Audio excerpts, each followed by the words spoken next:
Yeah, welcome to this lesson. In this lesson, we'll be treating changes of states and heating curves. Changes of states and heating curves. So let's see what we have. I'll start by an introduction. So this topic focuses on the physical changes substances undergo as they transition between solids, liquids, and gaseous states. So this transition, known as changes in states, include melting, freezing, vaporization, condensation, sublimation, deposition, and so on. So what is used to represent these different changes in states is called a heat curve. So it helps to visualize how temperature changes relate to energy input during these processes.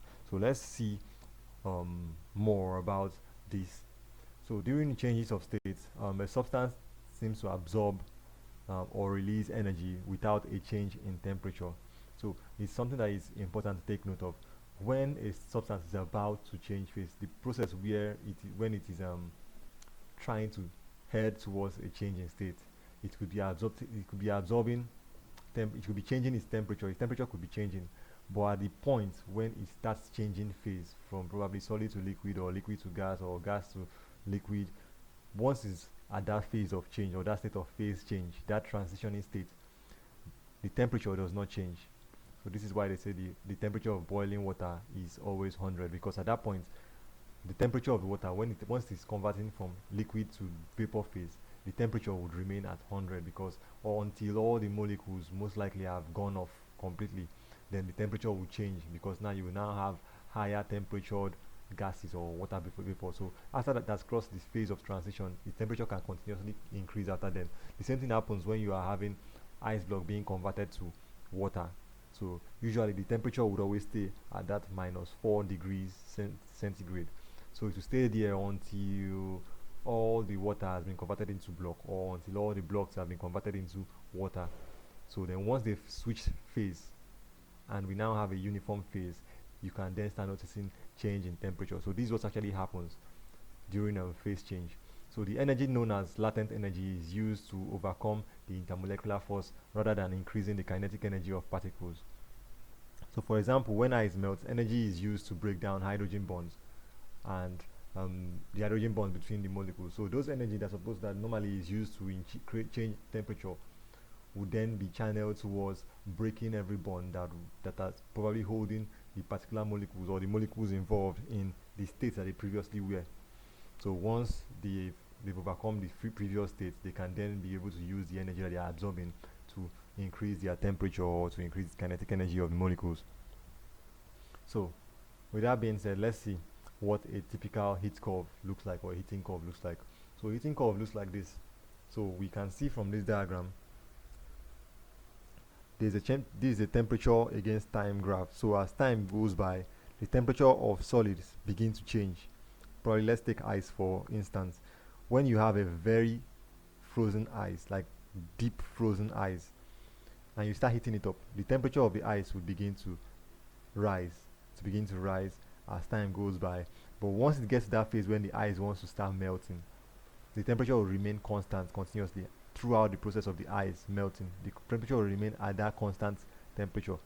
So once all the ice has melted completely, you would hardly see a temperature change before they melt completely. But once they've melted completely and you have pure water or pure liquid, then you start seeing temperature will begin to rise again. It will begin to rise again. So this phase now is kind of seen as a phase of temperature equilibrium. It's kind of like a phase of temperature equilibrium, and it's that phase of transition. So it's important that you take note of this. So as the temperature, as they become all liquids, temperature begins to rise again, rise again, rise again. Then once it's about converting from liquid to vapor, the temperature remains constant, because all the liquid will have to be converted to vapor at that particular temperature. So they will retain that temperature until all the liquids have converted to gas as time will be going by. And once they've completely converted to gas, then the temperature of the gas can now start increasing. So this is actually how an heat curve is represented, or this is what the story that heat curves try to tell. So at this phase, from what I have said, it's typical that we will include a flat segment where phase changes occur, and the slope segments where the temperature rises. So the flat portion represents the melting or boiling points where latent heat is absorbed.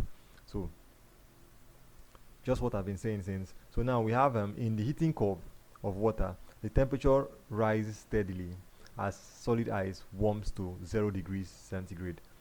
So at this point, the temperature remains constant while the ice melts into liquid. Once completely melted, the water heats up to 100 degrees Celsius. So another flat line follows as water boils into steam.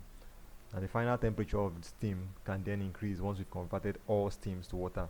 So let's see. Different substances have their different melting point and boiling point due to the varying intermolecular forces of attraction. So we said intermolecular forces of attraction are what keeps different molecules or different compounds in different substances in different phases. So as you overcome one intermolecular force, one level of intermolecular force of attraction, you can leave from one phase to another. So when you completely break all the intermolecular forces of attraction, we can then see that some species will become gases, because in gases there are barely intermolecular forces of attraction between them. So as we can see, substances with strong intermolecular force of attraction, such as hydrogen bonding, require more energy to change states and thus have higher boiling points. So cooling curve is the reverse of a heating curve, and they show how substance lose heat. So when you see a cooling curve, it's kind of like the inverse of a heating curve. So it's upside down, and it's the reverse of a heating curve. So like heating curve, the phase changes occurs at temperature, at constant temperature, reflecting the release of latent heat as intermolecular forces are being re-established. So the same thing that happens in heating curve, the reverse happens in a cooling curve. So now in conclusion, heating curves provide a powerful visual to understand how energy transformation during phase change occur. So they demonstrate that temperature changes occur only when energy changes is associated with kinetic energy, and not when overcoming intermolecular force of attraction during change in phase. So with all this being said, I will say we've come to the end of this lesson. Goodbye.